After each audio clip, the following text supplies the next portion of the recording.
Ternyata Pertamax dari tahun 2018 hingga 2023 adalah pertalit oplosan. Kenapa sih hal sebesar ini harus bohong? Emang benar. Ternyata selama ini kalau kita beli Pertamax, yang kita dapat adalah pertalit oplosan dengan versi tanpa antri. Siapa lagi kalau bukan Pertamina biang keroknya?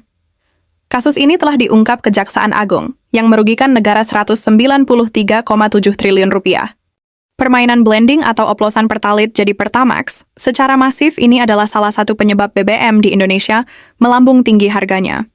Modus operasi korupsinya ini bikin kaget semua pihak. Pasalnya, para oknum pelaku mengirimkan bensin pertalit ke depo, dan di depo pertalit ini di-blending atau dicampur bahan lain, sampai mirip Pertamax.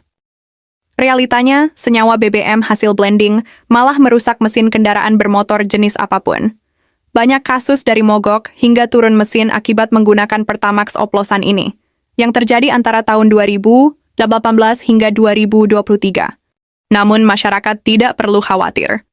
Untuk periode 2024 hingga sekarang, tidak akan ada lagi BBM oplosan di depo-depo SPBU, karena 7 aktor di balik mafia BBM Pertamina telah ditangkap oleh Kejaksaan Agung.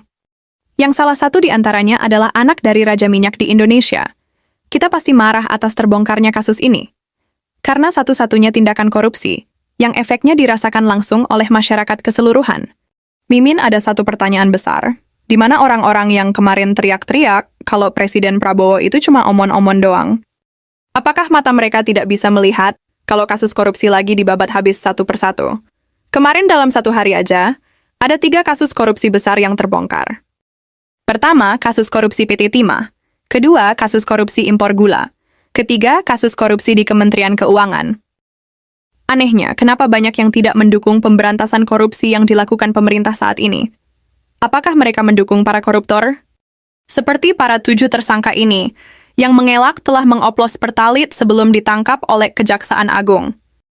Tidak betul bahwa untuk Pertamax ini adalah produk oplosan, karena kita tidak melakukan hal tersebut.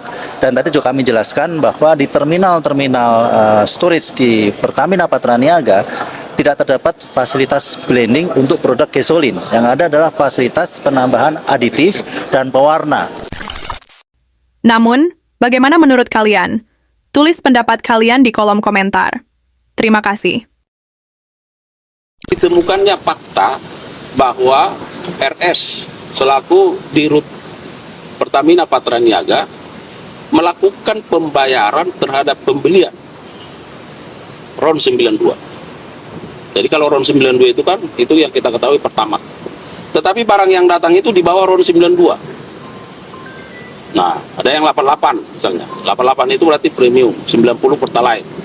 Nah, oleh karenanya sekarang penyidik sedang fokus juga, apakah dari sisi pembayaran yang tidak sesuai dengan barang yang datang, ini kan sudah pasti ada tindak pidana.